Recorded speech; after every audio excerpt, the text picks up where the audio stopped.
नमस्कार, स्वागत है आप लोगों का लक्ष्य बैच के पहले क्लास में, सॉरी दूसरी क्लास में। पहला क्लास तो हो गया इंट्रोडक्शन, दूसरा क्लास हम लोग स्टार्ट करेंगे संवैधानिक विकास कि संवैधानिक विकास कैसे कैसे हुआ। तो चलिए शुरू करते हैं। अभी हम लोग देखेंगे 1773 ईस्वी से लेकर के 1935 तक कैसे कैसे काम हुआ, कैसे कैसे आगे बढ़ा, कैसे आया मंत्रि परिषद प्रणाली, पोर्टफोलियो व्यवस्था, विभागीय प्रणाली जो हम लोग देखते हैं इस सबके बारे में। तो देखते हैं पहले, सबसे उससे पहले हम जान लेते हैं कि संविधान चीज़ क्या है ना। संविधान का अर्थ क्या होता है। संवैधानिक विकास से पहले जानते हैं कि संविधान का अर्थ होता क्या है। संविधान का अर्थ मतलब है जिसमें कि नियम और उपनियम दोनों लिखा हो। ठीक है, नियम उपनियम दोनों हो, उसका दस्तावेज कि कैसे कोई देश काम करेगा, कैसे कोई देश काम चलेगा, कि कोई भी कानून है, कोई व्यवस्था है तो कैसे काम कर रहा है वहाँ पर, वो सारा नियम उसमें लिखा हुआ है। ठीक है, उस किताब में वो तुम्हारा क्या है, संविधान। इसी आधार पे देश का संचालन होता है, सरकार का संचालन होता है कि सरकार कैसे काम करेगा, किसका क्या जिम्मेदारी है, किसका क्या कर्तव्य है। ये सब सारा चीज़ें किसमें, संविधान लिखा गया है। कोई अगर मान लो न्यायपालिका है तो न्यायपालिका कितने स्तर का होगा, कितने लोग जज बन सकते हैं, जज के लिए क्या योग्यताएं होनी चाहिए, ये सारी चीज़ें संविधान लिखा होता है। तो अलग अलग देश का अलग अलग संविधान है। ठीक है, सब देश अपने अपने हिसाब से संविधान लिखता है। तो सरकार संचालन का आधार क्या है, संविधान, और उसमें नियम और उपनियम दोनों चीज़ लिखे होते हैं। और किसी भी राजनीतिक व्यवस्था का कि सरकार कैसे बनेगा, कब टूटेगा, कब बिगड़ेगा, कब चुनाव होगा, लोकतंत्र व्यवस्था रहेगा कि नहीं रहेगा, कि सैनिक कब ज़्यादा वर्चस्व रहेगा, ये सारी चीज़ें किस में रहता है, संविधान लिखा रहता है। उसमें विधायिका, कार्यपालिका और न्यायपालिका की क्या क्या स्थापना है, वो सारी चीज़ें कि उसमें दोनों आपस में संबंध क्या है, शक्तियाँ क्या हैं, किसका क्या दायित्व है, इस जनता और राज्य के बीच में क्या संबंध होना चाहिए, ये सब सारी चीज़ें बातें कौन बताता है, संविधान बताता है। किसको क्या अधिकार मिला हुआ है, मौलिक अधिकार के बारे में हम लोग पढ़ते हैं। ये कहाँ से आता है, संविधान से आता है कि आपका ये अधिकार है, आपकी ये ड्यूटीज़ हैं। ड्यूटीज़ कर्तव्य बताया जाता है, साथ में अगर आपको अधिकार दिया गया है तो आपको कर्तव्य बताया जाएगा कि आपको ये करना है ना। ये होता है संविधान। और संविधान का महत्व क्या है, संविधान का महत्व यह है कि देश का जो आदर्श है, उद्देश्य है, या मूल्य का दर्पण, कि किसी देश का संविधान जो है उस देश के आदर्श के बारे में बताता है कि वो देश कैसा सोचता है, उसके देश का उद्देश्य क्या है, उसके मूल्य क्या है। वो है जैसे हम लोग का देश का वसुधैव कुटुंबकम, धर्मनिरपेक्ष, ये सब क्या बताता है कि हम लोग सब सभी धर्मों को मानते हैं, है ना। या फिर किसी और देश में ऐसा हो सकता है कि कोई एक ही धर्म को मानता हो, वहाँ सबको एक धर्म मानना अनिवार्य हो। ये सर्वोच्च विधि, सर्वोच्च विधि क्या है, संविधान है। संविधान से ऊपर कोई भी नियम कानून नहीं है। जो संविधान में लिखा गया है आपको उसी के अकॉर्डिंग काम करना है। ऐसा नहीं है कि आप अगर राष्ट्रपति हो गए हैं तो आपको संविधान से भी ऊपर हो गए, नहीं, संविधान सबसे ऊपर है और संविधान के हिसाब से आपको काम करना है। तो ये होता है संविधान का महत्व। संविधान स्थिर निरंतर विकास रहता है। इसका मतलब क्या हुआ कि संविधान समय समय के साथ बदलता रहता है, उसमें बदलाव आते रहते हैं, उसमें विकास होते रहता है। ठीक, ये था संविधान। अब देखते हैं कि संविधान हमारे अस्तित्व में, हम लोग के देश में, लोगों के विचार में संविधान आया कैसे, कैसे संविधान का शुरुआत हुआ। संविधान के विकास में देखने पहले ये वाला एक डायग्राम देखो। इस डायग्राम में क्या है कि संविधान की उत्पत्ति का इतिहास और महत्वपूर्ण क्रम विकास किस किस तरीके से क्रम हुआ। हम लोग को सबको पता है कि 1600 ईस्वी में ईस्ट इंडिया कंपनी का आगमन होता है एक व्यापारी के रूप में। ठीक है, बतौर एक व्यापारी के रूप में क्या होता है, ईस्ट इंडिया कंपनी हमारे देश में आता है और व्यापार करता है। 1765, 1765 में उसको दीवानी का अधिकार मिल जाता है। क्यों मिल जाता है 1765 में, क्योंकि 1764 में क्या हुआ, 1764 में बक्सर का युद्ध, 1764 में बक्सर का युद्ध होता है और उसी युद्ध की वजह से ईस्ट इंडिया कंपनी जीत जाती है। और इसी युद्ध का परिणाम ये होता है कि उसको दीवानी का अधिकार मिल जाता है किससे, शाह आलम द्वारा। ठीक है, शाह आलम बंगाल का जो है राजा है, वहाँ पर शासन कर रहा है। और वो अवध के, आसाम, अवध से, बिहार से सबके राजा मिल करके लड़ रहे होते हैं ईस्ट इंडिया कंपनी से, लेकिन ईस्ट इंडिया कंपनी फिर भी जीत जाता है और उसके बाद से उसको दीवानी का अधिकार मिलता है। और 1765 से 73 तक ये लोग अपना शासन दीवानी वानी कर रहा होता है, शासन कर रहा होता है। इसके बाद 1773 में इसको एक रेगुलेटिंग एक्ट पास होता है, कहाँ से, इंग्लैंड से। ये क्यों होता है, क्योंकि 1765 से जो ये लोग कब्जा करना शुरू किया तो इन लोगों ने अपना साम्राज्य बढ़ाना शुरू किया, उसमें बहुत सारे युद्ध किए। युद्ध करने में क्या होता है कि पैसे कम पड़ जाते, खर्चे होते हैं बहुत ज़्यादा पैसा। ऐसा नहीं है कि युद्ध करने जा रहा है तो बिना पैसे का, उसमें सैनिक को तनख्वाह देना, बारूद, गोला बारूद, हथियार, ये सब चीज़ें सबका ज़रूरत पड़ता है। तो इसकी वजह से क्या हुआ, कंपनी को पैसे का कमी पड़ गया।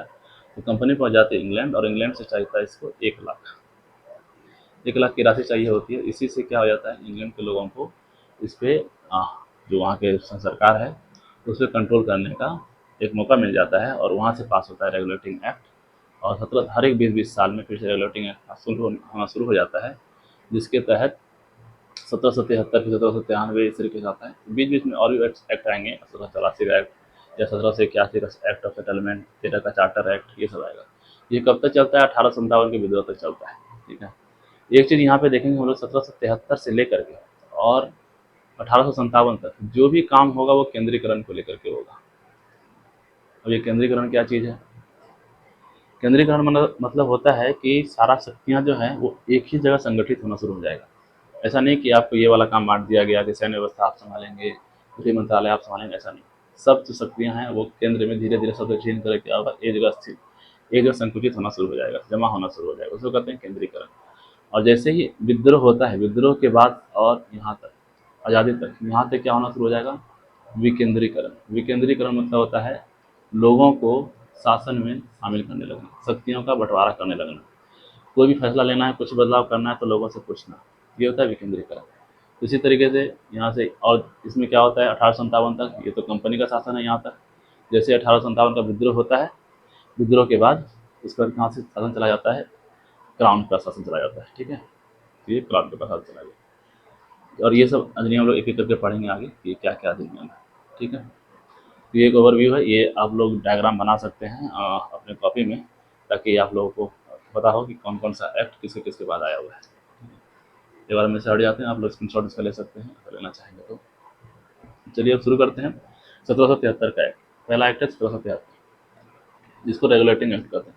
रेगुलेटिंग एक्ट करने का मतलब ही है कि रेगुलेट करना, उस चीज़ को निर्धारण करना कि अब जो रेगुलेशन होगा, रूल रेगुलेशन, वो ब्रिटिश का लगेगा ईस्ट इंडिया कंपनी पे। तो पहला जो चेंजेस, बदलाव इसमें आता है वो बंगाल का गवर्नर, बंगाल का गवर्नर के पद को बंगाल का गवर्नर जनरल को बना दिया जाता है। गवर्नर जनरल बनाने का केवल नाम बदलने का मतलब नहीं था कि गवर्नर को गवर्नर जनरल बोला जाएगा बस हो गया। गवर्नर जनरल बोलने का मतलब ये है कि जो बॉम्बे और मद्रास का जो गवर्नर है वो बंगाल के गवर्नर जनरल के अधीन आएगा। अब जो भी बॉम्बे और मद्रास गवर्नर करेगा वो बंगाल के गवर्नर जनरल के अंडर में करेगा, और अगर गवर्नर जनरल चाहे तो उसमें उसको ओवरराइड या उस पर हस्तक्षेप कर सकता है, उस चीज़ को, उसको जो भी नियम कानून बनाया हो। ठीक है, यहाँ से केंद्रीय प्रशासन शुरू हो जाता है। ये मैंने पहले बताया कि जो भी चीज़ें होंगी 1773 से लेकर के 1858 तक, वो केवल केंद्रीकरण को फोकस होगा कि सारी चीज़ें अपने हाथ में खींचने का कोशिश किया जाएगा 1858 तक। इसमें एक संगठन बनाया गया, एक ग्रुप बनाया गया जिसको कहते हैं कोर्ट ऑफ डायरेक्टर्स। अब कोर्ट ऑफ डायरेक्टर्स क्या काम करता था? डायरेक्टर्स, डायरेक्टर्स जो होते हैं कंपनियों में होते हैं। ठीक है, इसका काम होता है व्यापारिक व्यापारिक मामलों में। ये इसलिए बनाया गया था ताकि ये जो व्यापारिक मामला है कि वहाँ पे क्या क्या चीज़ें हो रही हैं व्यापार के मामले में, वो सारा रिपोर्ट किसको करे, ये रिपोर्टिंग किसको करना है, ये रिपोर्टिंग करना है ब्रिटिश सरकार को। सारा रिपोर्ट जाना चाहिए कि आप वहाँ पे क्या कर रहे हैं, नहीं कर रहे हैं। हमने आपको अगर पैसा दिया है तो उसका एक एक हिसाब मेरे पास आना चाहिए। ये था कोर्ट ऑफ डायरेक्टर्स। इसके बाद 1774 में फोर्ट विलियम में एक सुप्रीम कोर्ट का स्थापना किया जाता है, और उसका काम था कि हाँ ठीक है, उसका अधिकार भी था, लिमिट किया जाता है कि उसमें बहुत सारी शक्तियाँ नहीं दी जाती हैं सुप्रीम कोर्ट में। और जब भी ये बंगाल का गवर्नर को गवर्नर जनरल बनाया जाता है, तो पहला जो गवर्नर जनरल बनने वाला था उसका नाम है वॉरेन हेस्टिंग। जो पहला गवर्नर जनरल कौन है? Warren Hasting. तो एग्जाम में सवाल ऐसे आता है कि पहला गवर्नर जनरल कौन है? Warren Hastings. किस ईस्वी में या किस कौन से अधिनियम के तहत बंगाल के गवर्नर को गवर्नर जनरल बनाया गया? 1773 के कौन से अधिनियम के तहत बोर्ड ऑफ डायरेक्टर्स की स्थापना की गई? 1773। या सुप्रीम कोर्ट, फोर्ट विलियम क्या है? एक किला है। ठीक है, फोर्ट विलियम क्या है? यहाँ पर एक किला है जहाँ पे ईस्ट इंडिया कंपनी की सेना रहती है और वहाँ पे ऑफिसर्स रहते हैं। ये फोर्ट विलियम है। ठीक है, ये था हमारा 1773। इसके बाद आता है 1784, जो पिट्स इंडिया एक्ट के नाम से फेमस है, और इसमें दोहरी व्यवस्था के लिए ज़्यादातर इसको जाना जाता है। क्यों? क्योंकि हम लोगों ने देखा 1773 में कोर्ट ऑफ डायरेक्टर्स ऑलरेडी बना हुआ था।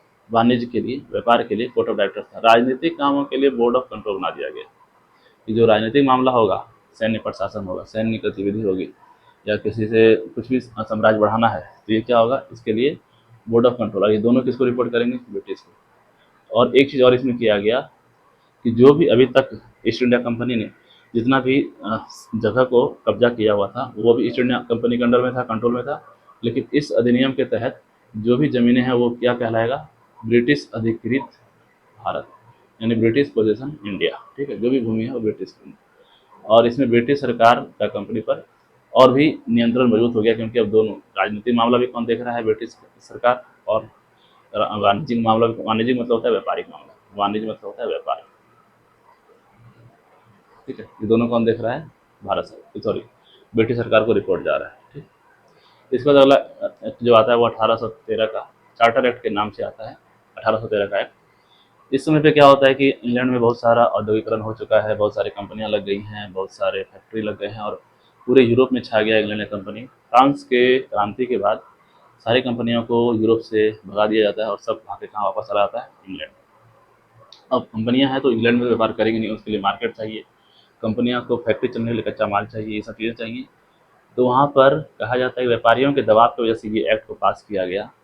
और इस एक्ट के पास करने के पीछे जो वजह है वो ये है कि जो कंपनी का एकाधिकार है भारत पर, कि भारत पर केवल ईस्ट इंडिया कंपनी ही राज करेगी, उस एकाधिकार को समाप्त करना। लेकिन उसमें थोड़ा सा उसको छूट दिया जाता है, जिसमें चाय और अफीम, अफीम जो है चीन के साथ व्यापार होता है, इसलिए कभी कभी चाय और चीन के साथ में सुनते हैं। तो चाय और अफीम के साथ व्यापार को छोड़ करके बाकी सारे व्यापार पर एकाधिकार जो है ईस्ट इंडिया कंपनी का समाप्त हो गया। इसके बाद एक और इसमें चीज़ होता है, विज्ञान और शिक्षा में प्रोत्साहन के लिए वित्तीय राशि, कि विज्ञान को बढ़ावा मिले, शिक्षा को बढ़ावा मिले, और शिक्षा के लिए 1 लाख रुपए का वार्षिक प्रावधान किया गया। और ये चीज़ें दोनों इसलिए किया गया क्योंकि अंग्रेजों को फायदा होता है। अब फायदा इससे क्या है, भारत के लोग पढ़ेंगे, भारत को शिक्षा होगा नहीं, ये फायदा होगा कि जो विज्ञान शिक्षा लोग पढ़ेंगे, ये शिक्षा लेंगे, तो यहाँ के जो क्लर्क होंगे, क्लर्क जो होगा वो उसकी कंपनी में जाके काम करेगा और उसका लेखा जोखा जो भी उसको वहाँ पे करना है वो उसके लिए मजदूर ऑफिसर्स ये आसानी से उपलब्ध हो जाएंगे, उसको इंग्लैंड से बुलाने की जरूरत नहीं पड़ेगा, है ना। इसलिए उनको शिक्षा के लिए इतना प्रोत्साहन किया गया। ये था हमारा 1813 का, जिसमें कि आंशिक 1813 का जो सबसे ज़्यादा फेमस चीज़ है वो ये है कि आंशिक रूप से एकाधिकार का समाप्त किया गया, पूर्णतः समाप्त नहीं किया गया। इस बात को ध्यान रखें। अगला अधिनियम आता है 1833 का, जिसमें कि जो आंशिक रूप से समाप्त किया गया था उसको पूर्णतः समाप्त कर दिया जाएगा, ठीक है। और यहाँ से केंद्रीयकरण की शुरुआत होती है। बंगाल के गवर्नर जनरल को भारत का गवर्नर जनरल बना दिया जाता है। जो केंद्रीयकरण शुरुआत हुआ 1773 में, उसको अब और मजबूत करके बंगाल का जो गवर्नर जनरल है उसको भारत का गवर्नर जनरल बना दिया गया। और मद्रास और बॉम्बे का जो विधायी शक्ति है उसको समाप्त कर दिया गया, उससे वापस छीन लिया गया कि अब जो है जो भी नियम कानून बनेगा वो ऑलरेडी सबको फॉलो करना पड़ेगा, कोई अपना अपना नियम कानून नहीं बना सकता है ना, कि मद्रास का गवर्नर अपना कानून चला रहा है, बंगाल का अपना चला रहा है, ऐसा नहीं। उसके बाद एक और इसमें चीज़ है, सिविल सेवा में प्रतियोगिता परीक्षा लाने की कोशिश किया गया था कि जो अब इंडियंस हैं वो भी एक प्रतियोगिता परीक्षा देगा, लेकिन ये असफल रहा। क्यों? क्योंकि अंग्रेजों के विरोध की वजह से, ठीक है। अंग्रेजों ने इसका विरोध किया और ये असफल रहा, ये नहीं आ पाया। लॉर्ड मेघालय की अध्यक्षता में विधि आयोग, विधि आयोग जो होता है वो कानून, धर्म के फील्ड में, धर्म के क्षेत्र में कानून के बारे में। तो लॉर्ड मेघालय की अध्यक्षता में विधि आयोग का गठन किया गया। और चीन और चाय का जो व्यापार था, ईस्ट इंडिया कंपनी का एक अधिकार था, वो क्या कर दिया गया, समाप्त कर दिया गया। ये एक अधिकार स्थगित कर दिया, समाप्त कर दिया, खत्म हो गया। स्थगित नहीं बोलेंगे, समाप्त बोलेंगे। पहला भारत का गवर्नर जनरल जो है वो लॉर्ड विलियम बेंटिक, और पहला बंगाल का गवर्नर जनरल वारेन हेस्टिंग, ठीक है। ये सब नाम थोड़ा याद रखेंगे, और इसी सब नाम से कितना ही ईजी सवाल आता है कि भारत का गवर्नर जनरल कौन है, लॉर्ड विलियम बेंटिक। बंगाल का गवर्नर जनरल कौन था, पहला बंगाल का गवर्नर जनरल कौन था, तो वारेन हेस्टिंग। इसी तरीके से, ठीक है, सवाल यही सब आता है, इससे ज़्यादा सवाल नहीं आएगा। अगला जो एक्ट है वो है 1853 का, जिसमें जो वायसराय का विधायी शक्ति और प्रशासनिक शक्ति था वो दोनों अलग कर दिया गया। प्रशासनिक मतलब जैसे कार्यपालिका, कार्यपालिका जो अभी हम लोग कार्यपालिका देखते हैं वही प्रशासनिक शक्ति है, और विधायी का मतलब जो कानून बनाने की शक्ति है। इसको अलग करने का काम कब किया गया, 1853 में। और भारत में यहीं से स्टार्ट किया जाता है संसदीय प्रणाली। संसदीय प्रणाली जिसमें कि संसद का काम क्या रहेगा, केवल कानून बनाना, और बाकी जो है वो कार्यपालिका कानून को लागू करना। और इसमें आईसीएस का जो कंपटीशन 1833 में लाने वाला था, जो कि नहीं सफल हो पाया अंग्रेजों के विरोध की वजह से, उसको यहाँ पर सफलता मिलता है। और आईसीएस का एग्जाम जो आगे चल के आईएएस का एग्जाम हो गया, उसको शुरुआत किया गया, ठीक है। और इसमें स्थानीय प्रतिनिधि, विधान परिषद में भी स्थानीय प्रतिनिधि को शामिल किया गया, ताकि यहाँ के लोकल लोग भी उसमें शामिल हो सके। 1858 का अधिनियम, 1853 के बाद बीच में 1857 का विद्रोह होता है। और ये विद्रोह इतना व्यापक होता है कि ईस्ट इंडिया कंपनी से जो है अधिकार छीन करके कौन ले लेता है अपने हाथ में, क्राउन ले लेता है। और इसके बाद से हम लोग किसके अंडर में आ जाते हैं, क्राउन के अंडर में आ जाते हैं। पहले हम लोग के ऊपर ईस्ट इंडिया कंपनी शासन कर रहा था, और अब कौन शासन कर रहा है, क्राउन शासन कर रहा है। तो हम लोग के लिए तो कोई फर्क नहीं पड़ा, लेकिन वो ईस्ट इंडिया कंपनी के अंडर में थे हम लोग, और क्राउन के अंडर में थे। तो शासन कंपनी से हटकर कहाँ पहुँच जाता है, ब्रिटिश राज के अधीन पहुँच जाता है। गवर्नर जनरल जो बनाया गया था भारत का गवर्नर जनरल, उसका नया नाम दे दिया गया वायसराय। भारत सचिव पद का सृजन हुआ। अब ये सचिव क्या है? सचिव जो है ब्रिटेन का मंत्रिमंडल का एक सदस्य, एक सदस्य, ठीक है। यही है भारत का राष्ट्र सचिव। इसका काम क्या है कि जितना भी वहाँ पर है सबसे हेड लीड करना, मतलब कि क्या कहते हैं उसको, सबसे ऊंचा पद भारत में किसका हो गया? वायसराय का। और इसको डायरेक्ट करने के लिए, इसको गाइड करने के लिए एक पद बनाया गया था, जिसमें से परिषद, मंत्री परिषद, मंत्री परिषद जिसमें 15 मेंबर थे, 15 मंत्री थे, जो कि इसको सलाह देता था किसको? राज्य सचिव को। इसको कहते हैं सेक्रेटरी ऑफ स्टेट, यानी एस ओ एस के नाम से जानते हैं इसको, या राज सचिव हिंदी में बोल सकते हैं इसको। मंत्री परिषद, और ये एस मंत्री परिषद राज सचिव को सलाह देता था, उसके अनुसार वो जो भी है नियम कानून लगाना, नया पास करना, नया रेगुलेशन लगाना, ये सब चीज़ें सचिव करता था। और इसमें जो सबसे बड़ा बात यह है कि जो ये सब लोग हैं, एस राज सचिव जो है, मंत्री परिषद, ये सब के सब कहाँ हैं? लंदन में। इस सब बैठे हैं लंदन में, और सबका जो पैसा जाएगा वो किससे जाएगा? भारत के कोष से, भारत के फंड से, ठीक है। और भारत का पहला, जैसे अब गवर्नर जनरल का नया पद नाम क्या? वायसराय हो गया। तो पहला वायसराय कौन है? लॉर्ड कैनिंग,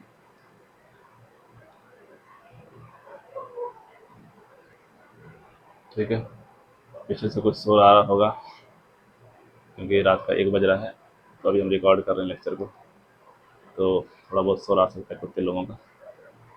तो 1858 का ये है। 1858 में मंत्री परिषद, राज्य सचिव वायसराय, वायसराय कौन है? Lord Canning. इसको नाम को भी याद रखेंगे। एक नाम लोगों ने क्या याद रखा? बंगाल का गवर्नर जनरल वॉरेन हेस्टिंग, है ना।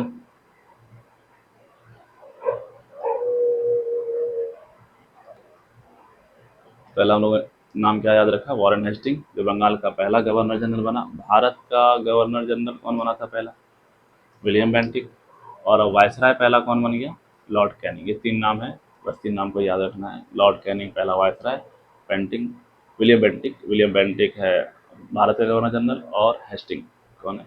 बंगाल का गवर्नर जनरल। यह 1858 का हमारा एक्ट। इसके बाद आता है 1861, जिसका सबसे इम्पोर्टेंट महत्व यही है कि मंत्रिमंडलीय का, जो अभी हम लोग देखते हैं कि गृह मंत्रालय, राज्य मंत्रालय से मंत्रिमंडल का स्थापना 1861 के अधिनियम के तहत होता है।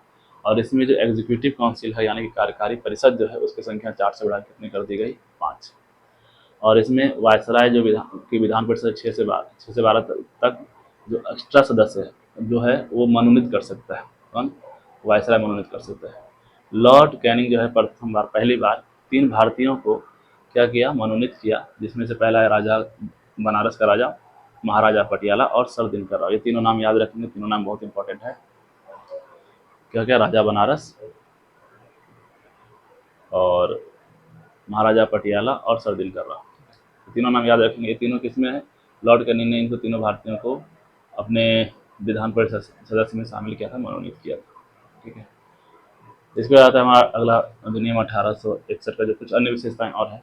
इसमें जैसे अध्यादेश जारी करना, जैसे अभी हम लोग देखते हैं कि राष्ट्रपति, अगर मान लो कोई लोकसभा, जिन्होंने संविधान पढ़ा हुआ है उसके लिए, लोकसभा अगर कार्यकाल में नहीं है, मतलब कोई मंत्री नहीं है कुछ नियम कानून पास करने के लिए, तो राष्ट्रपति अध्यादेश जारी कर सकता है। वो कहाँ से है? 1861 के अधिनियम के अध्यादेश से, कि वायसराय को अध्यादेश जारी करने का विशेष अधिकार दिया गया। अध्यादेश मतलब होता है कुछ समय के लिए टेम्पोररी कानून, कि मान लो अभी कोई मंत्री परिषद संसद नहीं चल रहा है, तो क्या करना हो? कुछ कानून बनाना है तो राष्ट्रपति अध्यादेश जारी कर सकता है। लॉर्ड कैनिंग द्वारा जो है पोर्टफोलियो सिस्टम क्या होता है? सब विभागीय प्रणाली होता है यही, कि होम मिनिस्टर दे दिया गया, रक्षा मंत्रालय दे दिया गया, ठीक है, गृह मंत्रालय दे दिया गया, ये गृह मंत्रालय हम एक ही है, रेल मंत्रालय दे दिया गया, शिक्षा मंत्रालय दे दिया गया। ये सब चीज़ें जो मंत्रालय हैं, ये जो विभागीय व्यवस्था है, ये कब से स्टार्ट हुआ? 1861 से।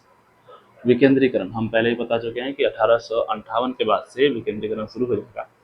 तो हम लोगों ने जो देखा था कि मुंबई और मद्रास का कानून छीन करके किसको दे दिया गया था? भारत सरकार को दे दिया गया, भारत गवर्नर जनरल को। अब क्या कर दिया? फिर से दोनों को वापस दे दिया गया, ठीक है, आप लोग अपना अपना शक्तियाँ बना सकते हैं, कानून बना सकते हैं। उसके बाद आता है हमारा 1892 का। इसमें जो है निर्वाचन, निर्वाचन शब्द का इसमें प्रयोग नहीं किया गया। इसमें निर्वाचन की जगह पर मनोनीत शब्द का यूज़ किया गया था, लेकिन अप्रत्यक्ष निर्वाचन पद्धति की शुरुआत यहीं से होता है 1892 से। और लेकिन निर्वाचन की जगह पे क्या यहाँ शब्द यूज़ किया गया था? मनोनीत। मनोनीत मतलब होता है नॉमिनेट करना, कि हम इसको नॉमिनेट कर रहे हैं शिक्षा के आधार पर कि अच्छा पढ़ने लिखने में ठीक है, तो इसको हम लोग क्या करते हैं, नॉमिनेट करते हैं कि शिक्षा मंत्री बन जाए। या फिर कोई सामाजिक कार्य में अच्छा है तो उसको अलग से समाजिक सुधार में उसमें शामिल कर दिए। इस तरीके से नॉमिनेट करना होता है कि हम इसको नॉमिनेट करते हैं, इसको कहते हैं मनोनीत। और बजट पर विचार प्रकट करने का अधिकार दे दिया गया 1892 के तहत। और अगर कुछ सार्वजनिक हित में कोई प्रश्न है तो उसको पूछना है, उसको पूछने के लिए 6 दिन से पहले ही सूचना देना पड़ता है कि सार्वजनिक हित मतलब लोगों की भलाई के लिए, लोगों इस परेशानी से जूझ रहा है और ये सार्वजनिक काम है, ताकि मान लो कुछ अकाल पड़ा है, कुछ भी हुआ है, कुछ भी दिक्कत परेशानी है, तो 6 दिन का पूर्व सूचना दे करके आप उसमें प्रश्न पूछ सकते हैं। ये कब था? 1892। उसका आता है 1909, मॉर्ले मिंटो सुधार के नाम से जानते हैं 1909 के अधिनियम को। इसमें विशेषताएं क्या है कि इसमें सरकारी सदस्यों का बहुमत है केंद्रीय विधान परिषद में, लेकिन प्रांतीय विधान परिषद में क्या व्यवस्था किया गया कि गैर सरकारी, सरकारी और गैर सरकारी चीज़ क्या है? सरकारी मतलब वो सदस्य जो ब्रिटिश हैं, उसको क्या कहा था? सरकारी। और गैर सरकारी मतलब जो जो इंडियंस हैं, जो भारतीय हैं। तो प्रांत में जो है गैर सरकारी सदस्यों को बहुमत दिया गया, ताकि वहाँ पर लोग, प्रांत में लोग अपना हिसाब से फैसला ले सके, वहाँ के लोगों को वहाँ पर जो भी करना है उसके उसमें उन लोगों का ज़्यादा वोट हो, मेजोरिटी हो, ताकि उन लोग जो करना चाहें, जो बिल पास करना चाहें वो कर सकते हैं। ये कब? प्रांत लेवल पर। प्रांत मतलब होता है जैसे भी राज्य है वैसे प्रांत होता है, और केंद्रीय मतलब जैसे दिल्ली सेंट्रल है वैसे केंद्रीय। प्रथम भारतीय सदस्य जो वायसराय कार्यकारिणी में शामिल हुआ था उसका नाम है सत्येंद्र प्रसाद सिन्हा, जो पहले विधि सदस्य बने। ये पहले भारतीय हैं जिन्होंने वायसराय का कार्यपालिका यानी एग्जीक्यूटिव काउंसिल में शामिल हुए, सत्येंद्र प्रसाद सिन्हा। इसके बाद देखो विशेष प्रावधान 1909 का ये है कि आप बजट पर चर्चा कर सकते हैं, प्रस्ताव पारित कर सकते हैं, सार्वजनिक हित के विषयों पर चर्चा कर सकते हैं। ये पहले दिया गया था पृथक निर्वाचन प्रणाली। यहाँ से स्टार्ट 1909 में सबसे खतरनाक जो चीज़ है वो यही है कि पृथक निर्वाचन प्रणाली। किसके आधार पर? जाति के आधार पर, धर्म के आधार पर, वर्ग के आधार पर निर्वाचन प्रणाली पृथक करने का दिक्कत नहीं है। दिक्कत इसमें ये चीज़ था, सबसे बुराई इसमें ये है, अगर मान लो ये कोई एरिया है जहाँ पे मुस्लिम भी है और हिंदू भी है, और यहाँ से अगर मुस्लिम खड़ा होता है, इसमें उम्मीदवार पे खड़ा हुआ मुस्लिम, उसको जो वोट देगा केवल मुस्लिम दे सकता है, हिंदू नहीं दे सकता। अब ये हिंदू बेचारा यहाँ का क्या करे, क्योंकि ना ये खड़ा हो सकता है और ना ये वोट दे सकता है उम्मीदवार पद पे। तो जो वहाँ का नेता बना वो ना इस पर ध्यान देता है, और अगर ध्यान नहीं दे रहा तो किसी शिकायत भी नहीं कर सकता। तो पृथक निर्वाचन क्षेत्र में प्रणाली में ये समस्या था, तो सबसे खतरनाक था। इसलिए गांधी जी ने इसे क्या कहा? सर्वस्व नाश करने वाला एक्ट। और इसने मुस्लिमों के लिए पृथक निर्वाचन क्षेत्र का शुरुआत कर दिया, और ये प्रणाली आया 1909 से। तो पृथक निर्वाचन प्रणाली किस अधिनियम के तहत आया है? 1909 के तहत। और सबसे पहले जो बना है वो किसके लिए बना था? मुस्लिम के लिए। आगे हम लोग देखेंगे सिख, ईसाई धर्म, ये लोग इसलिए किए हैं क्योंकि अगर तुम जब तक बांटोगे नहीं, बांटो और राज करो, ये हम लोगों ने पहले पढ़ा होगा। जब तक मान लो ये पूरा बंगाल को बांट के पश्चिम बंगाल, पूरा बंगाल कर दिया, किसलिए कर दिया? क्योंकि ज़्यादातर विद्रोह यहीं से होते थे, तो इसलिए अलग अलग कर दिया ताकि जो लोग बटे और आपस में लड़ते रहें, और हम लोग का लोड कम हो जाए, अंग्रेजों को संभालना कम पड़े, उस पर ज़्यादा कम से कम प्रेशर है, ये लोग आपस में उलझ के मर जाएं और हम लोग अपना शासन करते रहें। इसलिए इसलिए ये क्या करते हैं? अलग अलग बांट देते हैं। और ये लोग जैसे ही ये निर्वाचन क्षेत्र होता है तो इन लोगों क्या होता है, इन लोगों का लोड कम हो जाता है, इन लोगों को कम टेंशन होता है कि आपस में लोग क्रांति करेंगे या फिर जो शोषण हो रहा है उसके विरुद्ध खड़े भी होंगे। तो ये निर्वाचन, पृथक निर्वाचन क्षेत्र कब आया? 1909 में। उसके बाद आता है 1919, जिसमें फिर से वही निर्वाचन प्रणाली आगे बढ़ेगा। तो देखते हैं इसमें क्या क्या पहले महत्व चीज़ें हैं, जैसे कि केंद्र में द्विसदनीय व्यवस्था। द्विसदनीय मतलब व्यवस्था मतलब केंद्रीय विधान परिषद और राज्य परिषद। विधान परिषद और राज्य परिषद दोनों का व्यवस्था किया गया केंद्र में, और प्रांत में जो है केंद्र का नियंत्रण में कमी किया गया, क्योंकि जो प्रांत में है वो लोगों, भारतीय लोगों में ये विरोध था कि हम लोग कहीं पे भी हम लोग शामिल नहीं हो पा रहे हैं, मेरे देश में कानून बन रहा है, हम लोग खुद ही शामिल नहीं हैं। तो प्रांत में पहले सबसे पहले स्टार्ट हुआ अंदर आना, शामिल होना इसमें, और विधान परिषद सब में, उसका धीरे धीरे करके सेंटर में। इसमें यहाँ से स्टार्ट हो जाता है द्वैध शासन प्रणाली। द्वैध शासन प्रणाली केवल प्रांत में स्टार्ट होता है, अभी सेंटर में नहीं, केवल प्रांत में। द्वैध शासन प्रणाली में क्या होता है कि विषयों को दो जगह बांट दिया जाता है, एक आरक्षित विषय, एक हस्तांतरित विषय। आरक्षित विषय वो विषय होते हैं जिसमें कि जैसे कि भूमि कर, आरक्षित ये केवल सेंटर के लिए, ये विषय केवल सेंटर ही कर सकते हैं, ठीक है। जैसे कि भूमि कर है, वित्त है, न्याय है, पुलिस है आदि। ये सब चीज़ें क्या है, केवल आरक्षित है। ये सब केवल सेंटर यानी ब्रिटिश को ही देखेगा, इसमें प्रांत के लोग कुछ नहीं कर सकते। प्रांत लोग क्या देख सकते हैं, शिक्षा देख सकते हैं, स्वास्थ्य देख सकते हैं, कृषि देख सकते हैं, ये सब चीज़ देख सकते हैं कि स्वायत्ता शासन, इस सब चीज़ के बारे में जो है स्थानीय स्वायत्ता शासन, मतलब कि लोकल लेवल पे जैसे पंचायत अभी है उस तरीके से, ये सब चीज़ें कौन देख सकता है, प्रांत में देख सकता है। 1919 में और भी चीज़ें हैं, जैसे कि प्रांतीय विधान परिषद के प्रति आरक्षित विषयों पर गवर्नर उत्तरदायी नहीं। आरक्षित विषय पर गवर्नर उत्तरदायी नहीं। आरक्षित विषय क्या क्या है, जो सेंटर के पास है उसमें गवर्नर कोई तो किसी को जवाब दे नहीं देगा, किसी के लिए वो रिस्पॉन्सिबल नहीं है कि वहाँ ऐसा क्यों कर रहा है, नहीं कर रहा है। उसका मन होगा वो करेगा, नहीं मन होगा नहीं करेगा। उसके बाद है पृथक निर्वाचन मंडल का विस्तार किया गया। हम लोग पहले पढ़े थे कि मुस्लिम के लिए किया गया था, मुस्लिम के साथ साथ सिख के लिए, ईसाई के लिए, एंग्लो इंडियन, यूरोपियन, इसके लिए किया गया। सीमित मताधिकार, संपत्ति कर, शिक्षा, शिक्षाधार पर, मतलब सीमित मताधिकार मतलब क्या होता है कि अगर जिसके पास संपत्ति ज़्यादा है उसको वोट देने का हक मिलेगा, जिसके पास जो टैक्स ज़्यादा भरता है वो वोट दे सकता है, जो शिक्षा जिसके पास ज़्यादा है वो वोट दे सकता है, सब लोग वोट नहीं दे सकता। इसलिए क्या कहा गया इसको, सीमित मताधिकार। ठीक है, व्यस्क मताधिकार नहीं। व्यस्क मतलब होता है कि सब जितने बड़े हैं, जवान हैं, वो सबको वोट दे सकते हैं, जो भी चल रहा है वो। उसमें क्या था, उस समय पे सीमित था। सीमित मतलब संपत्ति और एक था। उसके बाद आता है केंद्रीय बजट पर राज्यों के बजट से अलग कर दिया गया। सेंट्रल को बजट को राज्य के बजट से अलग कर दिया गया, कब, 1919 का अधिनियम था।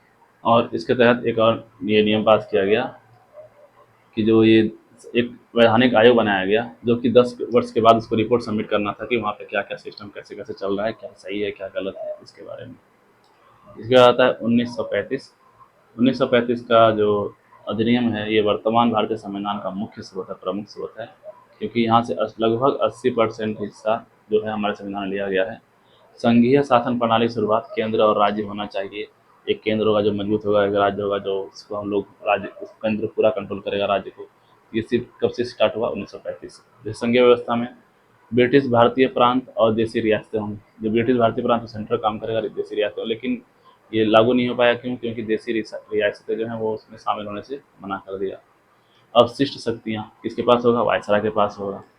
इसमें जैसे कि अब शक्तियों का वितरण किस तरीके से किया गया, जो अभी हम लोग देखते हैं संघ सूची, राज सूची, समवर्ती सूची, ये किससे आया, इसी अधिनियम के तहत आया 1935 का। इसमें क्या किया, सूचियों को 3 भाग में बांट दिया गया। पहला है संघ सूची, जिसमें कि 59 विषय को रखा गया। राज सूची, जिसमें 54 विषय को रखा गया। और समवर्ती सूची, जिसमें 36 विषय को रखा गया। 59 विषय और 36 विषय। संघ सूची जो है वो केवल केंद्र कंट्रोल करता है। किसका अधिकार होगा, केवल केंद्र का। राज्य सूची जो है केवल राज्य का अधिकार होगा। समवर्ती सूची दोनों का अधिकार है, लेकिन अगर राज्य बना रहा है कोई नियम कानून और चाहे तो केंद्र उसको हस्तक्षेप करके बदल सकता है। ठीक है। राज्य में इससे पहले द्वैध शासन था, उस द्वैध शासन को समाप्त करके केंद्र में द्वैध शासन कर लिया गया।